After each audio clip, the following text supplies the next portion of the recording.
New Day with Dr. Tammy Bradshaw-Scott, a program dedicated to addressing current issues and offering solutions and hope for each new day. Dr. Tammy is a registered psychologist and licensed marriage and family therapist with degrees in clinical psychology. And now, here is your host for A New Day, Dr. Tammy.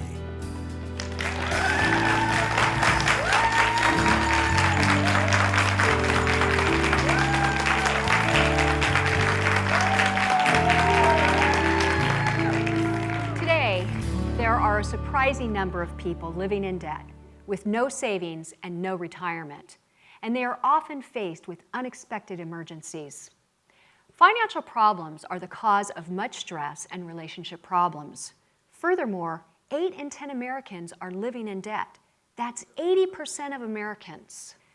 We have a very special guest here today to help us become more financially savvy and help us to improve our financial futures. Will you please join me in welcoming financial advisor Dave Maupin?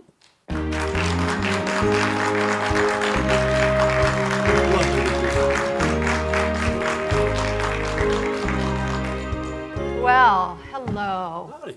Thank you for joining us today, Dave. Would you first start by introducing yourself and telling us a little bit about yourself, what Sure. you do? I own Maupin Financial Advisors. I'm one of the partners. It's a small wealth management firm here in beautiful downtown Redlands, California.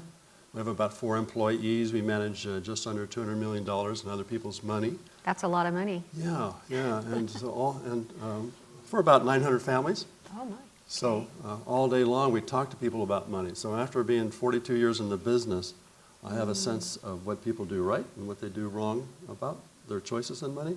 Okay, we'll be talking later. Yeah. Oh yeah, you personally. Yeah, me personally. Yeah, so really, it's sort of, I'm in the wisdom business, and I'm so happy I have a chance to share some of that today. Fantastic. Well, thank you very much for being here. You know, money is very interesting to me and how people spend their money. I was reading about, we all know who Warren Buffett, right? The multi-billionaire. He is a self-made man, and I was reading about his life a little bit and found it interesting that his father had an investment, small business, and Warren, as a little boy, at 7 or 8 years old, would pick up these books and start reading about, you know, his father's business and everything he could.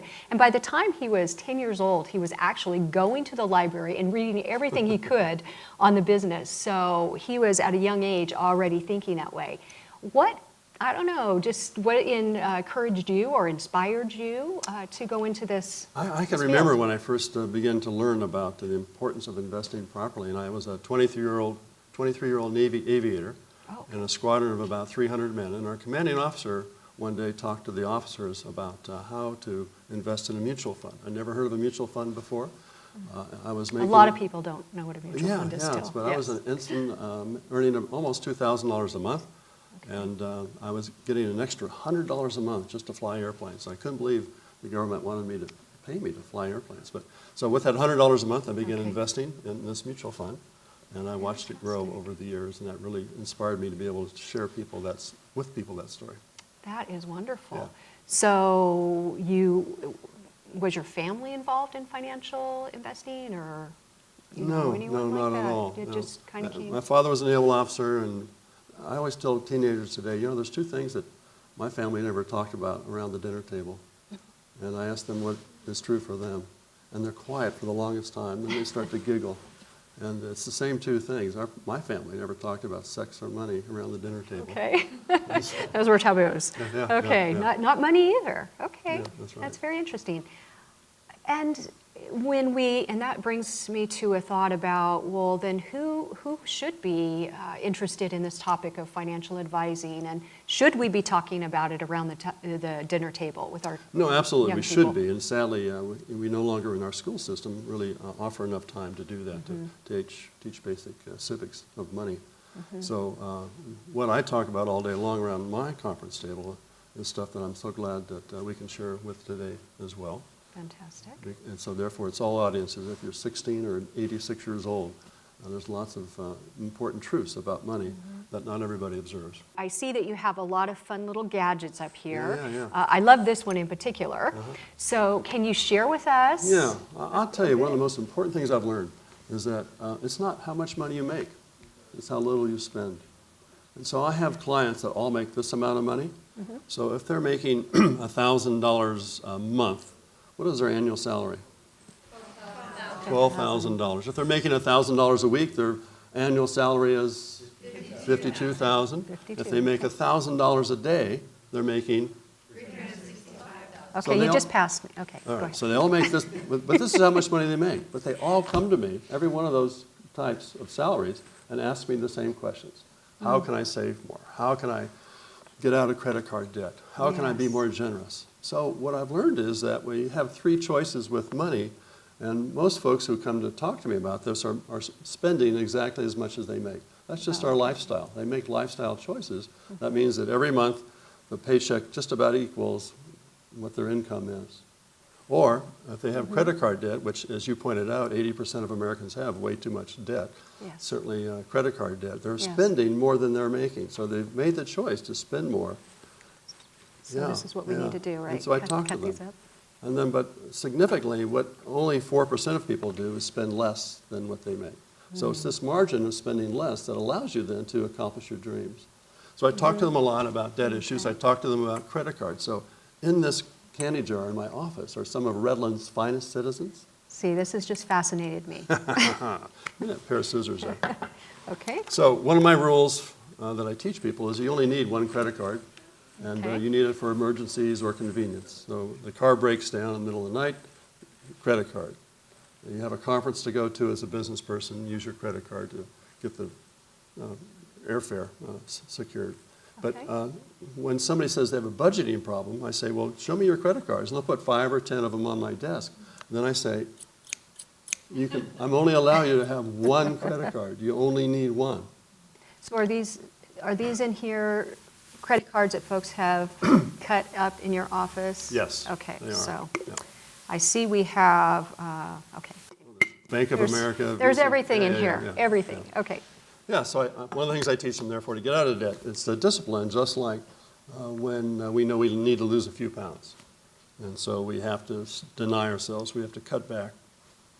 So we only use a credit card when we know we can pay it off. Okay, All right? 1 penny of interest charged is an interest penny wasted.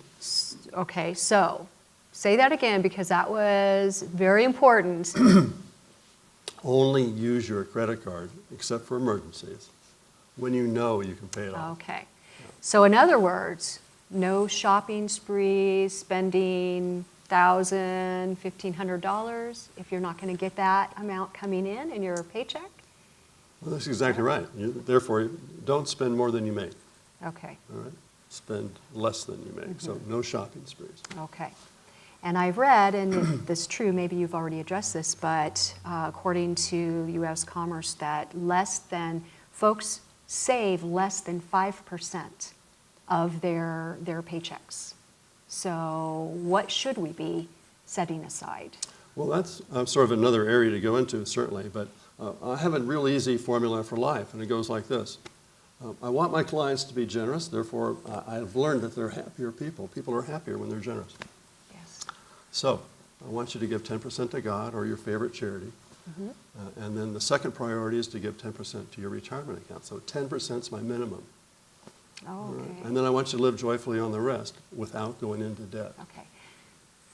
So what if someone says, well, you know, Dave, I barely make ends meet. I don't have enough to give the 10% to charity or God, and I don't have enough to save the 10%.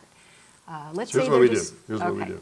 So I had this conversation recently with a group of single students, single parent students, women who had made choices to have babies before they graduated from high school. Okay. And I was saying, well, now that you have a baby, you need to start planning for college. Right. So let's give $50 a month or $10 a month, start a mutual fund and put the money into that for them. And these girls says, oh, Mr. Maupin, we can't do that. We just live on welfare. Yeah. And then yes. I said, well, those are really attractive fingernails that you have. And how much did that tattoo cost? Oh, And your hair is really... that's painful. Yeah. So those are life choices, though, that people Yes. make. Okay. Right. So, in other words, what you're saying, if I'm hearing you right, is that we can all afford to step back and reduce our spending. I think so. And again, we all come to spending out of our own background, but I remember growing up 50 years ago when Mom was at home and we came home from school. We only had a single car, Okay. and we had casseroles pretty much through the rest of the week. I came from that home. And yeah, and my brother, sister, and I got so excited that once a month we got to choose the restaurant our family would go out to. Oh, okay. So that was obviously in the days before there was a fast food restaurant in every Sure, corner. sure. But so often today, young families show me their budgets, and I see they spend so much on food. So I teach them to be frugal as well. So Okay. right here, I like to show that Okay. a bag of polenta costs less than $2. It has 18 servings. You can make a main dish, a side dish, and a dessert. So if you plan your meals ahead, you can be very frugal and have a meal that costs much less than a fast food restaurant. Okay. What is that? And polenta is a type Never of heard of cornmeal. It was a cornmeal, and it was really a survival Okay. food during the Depression. Okay. Yeah, and so really, Is it still on you the can market? Google polenta recipes and you get great ideas on that. So it's all about making Okay. simple food choices. Okay. I mean, I ate a lot of top ramen when I was in college. Sure. Yeah. I'll That's what I refer can you to afford. my doctor after. Okay. So part of it, though, the reason we want to be frugal is that we want to create this margin, Okay. and we want to be able to retire financially independent. Right. So all of us at age 65 should have enough money in savings that we don't have to continue working unless we want to. Yes. Only 4% Okay. of Americans can do that. Okay. So if you want to be part of that 4%, your long-term goal is I need to start saving 10% now. I see. Right? And at what age is this relevant? You know, in your 20s, 10% will make you a multimillionaire if you only made $25,000 a year for the next 40 years. No kidding. Yeah, so if you haven't started saving in your 30s, then you better start saving 15%.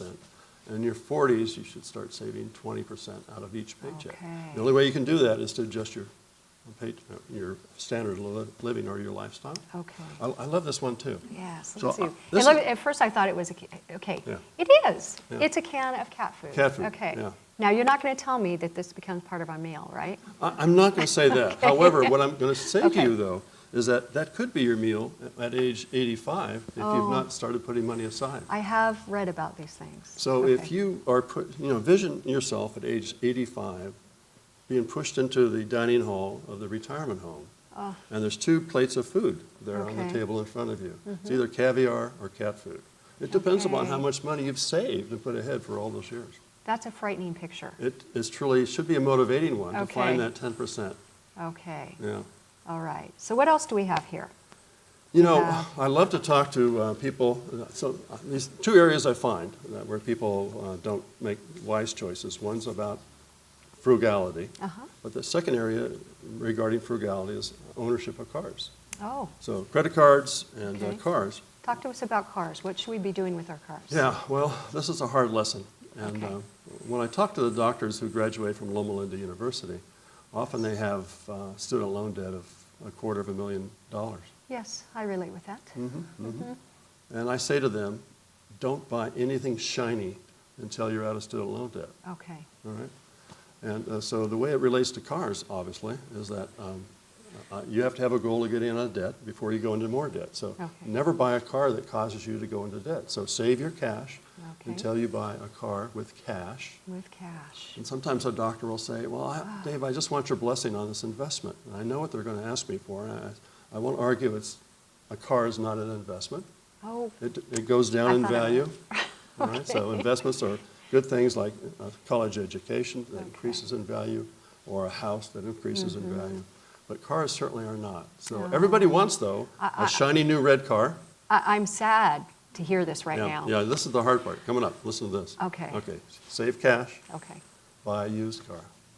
Oh, You know, when you walk or drive your brand new car off the new car lot, it loses 20 to 30% value. Take it back Okay. the next day, you'll find that out. I knew it depreciated, but 20 to 30%, that's pretty significant. Okay. Okay, so you're going to buy a used car, and then you're going to keep it, listen to this, until the car is 20 years old. Oh my, 20 years old? Yeah.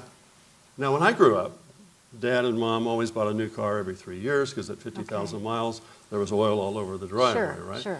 The cars are made so much better now. Okay, So here's my story. okay. My last car I kept for 23 years. Oh my goodness, what was it? I must know. Yeah, it was an Audi, a German car. Okay. All right. Okay. All right. I like Audis. And then my current car is 17 years old. Okay, and what is it? It's a Lexus that I bought Okay. for just $8,000. It had 40,000 miles on it. Oh my goodness, that's impressive. I bought it with cash. But here's a story I teach teenagers all the time. So Okay. I could buy a shiny new car, or at least one every 3 years, like so many of our friends do. Yes. And I could Yes, pay- why don't you do that? All Because, right, all right, so here's Yes. why, here's why. It's all about the cat food that could be facing me at age 85, okay? Listen to this. So, if I'm leasing a car for $500 a month, Okay. over a entire year, I've paid how much? $500 a month times 12 months is $6,000, times 20 years is $120,000. That's what most people do with cars. But Okay. instead, I bought it with cash. I took the same $500 a month. I put it into my retirement account. okay, And now, I bought that car in 1986, okay. all right? And My today, goodness. I have over $1 million in my retirement account because I bought a used car. And I paid for it with cash. That's why you want to do that. Okay. So the car dealers, when they're telling you this is a great deal to lease a car because you will save in all your repairs, that's kind of the argument when you go in to Yeah. look at a new car. They'll try to get you into the lease because then in 4 years you're going to start having problems. Yes. Repairs. What do you? Well, I always say the cheapest car you ever own is the one that's in your driveway. So when the radiator goes out, the transmission goes Okay. out, and you're only 10 years into your 20-year car, spend the $2,000 to fix your transmission or your radiator, Okay. because that's going to be less than having to buy another new car or another used car. Okay. And when you buy a used car and you keep it for a long time, your insurance is less, your tags, your driver's license is less, or driver's license tags are less. Okay. Yeah. Okay. So those are dramatic. Credit cards and cars really destroy most people's ability to save. Everybody wants to save, they want to be generous, but Okay. these lifestyle choices don't let them do that. Let me ask you this, Dave. Because I did grow up in a home very much like yours, where we had one car, mom stayed at home, dad went to work. The meals were very simple, the casseroles, as you said, stews, things like that. But we always ate, we always had food, and it was very simple. But we didn't go and spend. We didn't go out to eat. We didn't, have credit cards, things like that. When did this really, because I know this has become such an issue, and that's why you're here today, because I want our viewers to be helped with the wisdom that you offer and that they can truly become financially free and set up for their retirements. When did the tables really shift here? That's a fascinating question. I really did Yes. not ponder that until you just posed it, but certainly when television became a popular medium, Okay. and people were suddenly inundated with advertisements to buy things. Uh-huh. And people then begin to confuse what I say. They confuse, well, I talk to couples all the time, and there's a Okay. difference often in backgrounds and money. So that's, Right. as you pointed out in your entry, that's where a lot of stress in marriages and relationships come from. So Yes. the reality is that people confuse a 5-letter S word with a 4-letter S word. Okay. I want you to save. I don't want you to spend. Uh-huh. See, if you're saving, you create that margin of extra ability to reach your goals. Right. If you spend, you'll never be able to get there. And as most people, I think most Americans are living, as I shared, in this place of they don't have that savings.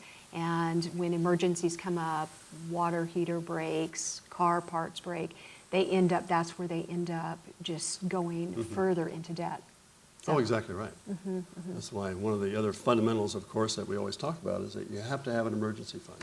You have to pretend there's a worst case scenario going to happen, so motivate yourself to get there. If you don't have the money in your checkbook because you're still paying off credit cards, Sure. well, then go out and recycle aluminum cans. Yes. Do something like that to build it up.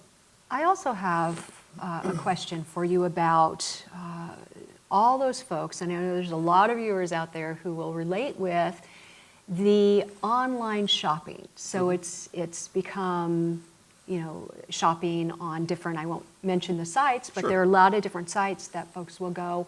and it's easy. They're in their home, the comfort of their home, and they can just go on and shop and, you know, use their cards there. What are your thoughts about that? Well, I think that's a lovely opportunity for people. I love Amazon myself, but it just goes back to my fundamental rule is don't buy anything that you cannot pay off at the end of the month. Okay. All right, so it's a form of discipline, again, just like a diet. You have to stick to it. Okay. You have to be the bad person in your life and say, no, I'm not going to do that because I can't pay for it. Okay. Sometimes folks will come to me in the fall with large credit card bills and wonder what a strategy is to get out of them. And I point out that you need to lay out each one of the bills that you have, the interest rate and the balances, and start a plan of paying more than just the minimum on each. You know, the average family in America takes 13 years to pay off their credit card Oh my goodness. if they only pay the minimum payments. Okay, Yeah, because of all the interest Yep. they're paying. And even if they bought things on sale and they thought, oh, I bought this on sale, I saved so much money, but in the end, if they're not able to pay it off, Right. they're paying a lot more than what it was even at a regular price. So again, I Yes. go back to what we grew up with, which is, okay, so Christmas is coming up, I've got all this credit card debt. I say, you can't use your credit cards this Christmas. You'll have to do something that doesn't You cost very got to much. put them in this jar. Yeah, that's where those start, and then you have to cut off the credit Okay. card usage and make some decorations for your Christmas tree, write a nice letter to somebody, go for a Yes. walk and enjoy the sunset with somebody. It doesn't cost Okay. very much to do that. Okay. But you said a very important word, the D word, which is discipline. And I love the analogy you use because it's a lifestyle. When you talk about, when I encourage people, for instance, they want to lose weight, and they say, what do I do to lose weight? And I need to fit into this dress, I need to go. And it's really a lifestyle. And I think the other part that our culture has lost is simply the fact that, well, it's just a credit card debt. I'll pay it off next month. Yes. But do it now. You have to do it now. It's too easy, right? Yep, it's too easy. You know what really bothers What? me is the college campuses that have these companies that come out and set up for the college kids to apply for credit cards. You know, I became very aware of that. I co-signed a loan for an international student. Okay. And because I did that, I got all of her credit card applications after she graduated. Okay. And she stayed in the States. And over a year and a half, I had 85 credit card applications. And she never saw them because I cut them up. Of course. But that's why credit cards seduce people. Yes. It's too easy Too if you're easy. feeling bad. Another great example of credit cards are so emotional. If we have time to tell the story? Yes, Yeah, please. Thank you. Yes. I had a lovely young lady come to me. She was 35 years old. She and her boyfriend had $120,000 in credit card debt. And her credit card debt was because she was a brand new attorney. But what I learned is that she failed the bar exam 7 times. And she was finally successful on the 8th time. Okay. But you know what? Each time she failed it, she wanted to feel better because she felt so bad. So she went out and used her credit cards. You know what we call that, right? Yes. That's called retail Yep, therapy. yep. So it's a great reality. It's a great reality. Yes. Yeah. Okay. So unfortunately, by her 8th time that she passed, now she's going to spend all these years working as an attorney to pay it all off. I think she was the one who cried when I made her cut up her credit cards. Oh, yes, yes. Okay, well, this is so helpful for us today, Dave. Are there any final thoughts you would have for our viewers today that they can really get started in this direction to become financially free and have that security for financial future? Well, we've been talking about discipline, and we haven't talked enough about goals, but I think it's important that everyone realize that you can become financially independent, Okay. meaning that you can live only on your savings. So that means by the time you're going to retire, let's say at 65, you want no mortgage debt. So your house is paid off. You have no new car debt because you've already learned only to buy used cars with cash. And you have no credit card debt. And then in retirement, your home utilities, property taxes, and insurance is really the only outgo. So again, we go back to life is not how much money you make, but how little you spend. You can have a very relaxing, enjoyable retirement by having such a low overhead. So always focus on overhead, that bottom line. Overhead. Yeah. You know, I will never forget a time, and this kind of goes along with what you're sharing here.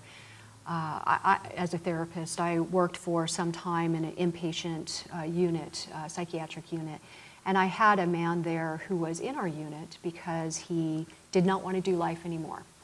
And this was when everything happened, 2008, market, all that happened. He lost everything. And because he had too much overhead, and he was not in that position of the independence. And so he said, you know what's worse than not having anything? Having everything and losing it. Mm-hmm. And I thought that that was very sad, but I think it goes to the point of what you're saying is the less overhead you have and the car payments and huge mortgages and boats and motor homes and all these things that people think that they need to have, if that day comes where you have your spouse or yourself injured or anything happens within the market, then that can be devastating for the family. Truly. And one of my maxims is simply that cash prevents chaos. Okay. Have enough savings. Dave Ramsey's great program, Financial Peace University, as a minimum, we need to have a $1,000 emergency fund. A $1,000 emergency fund. Mm-hmm. And for the individual who is trying and listening today saying, wow, I really want to do this, but they feel like they're just so deep in debt and overwhelmed with, you know, the credit cards, the car payments. Where do they start, Dave? Well, again, you find the little ways to start saving a few bucks. So pay off the credit card one at a time. Okay. That's a great place to start. Okay. All right. And that gives you the extra margin you'll have then to make the down payment on the next car you're going to buy, for example. Okay. But they're little small steps, Little just like small when you're steps. losing weight, it's a pound a month or whatever it is. That's correct. Yeah. And maybe seek out someone like yourself, a financial advisor who can help them? Absolutely. There's thousands of us around the country. Okay. Redlands has some wonderful ones as well. Okay. But really, people just need an accountability partner, sometimes like a bad dad who reminds them of the basics. Okay. Yeah. Okay. Well, you know what I'm doing when I'm going home? What are you doing? I want... It involves these Yep. and this jar. Yeah. Well, you know, thank you so very much so for very being welcome. here today, and thank you all for joining us here on A New Day. This viewer-supported program is made possible by viewers like you. Your support is invaluable and appreciated. To send a gift or for more information, please contact Dr. Tammy at the address on your screen. And thank you for joining us for A New Day.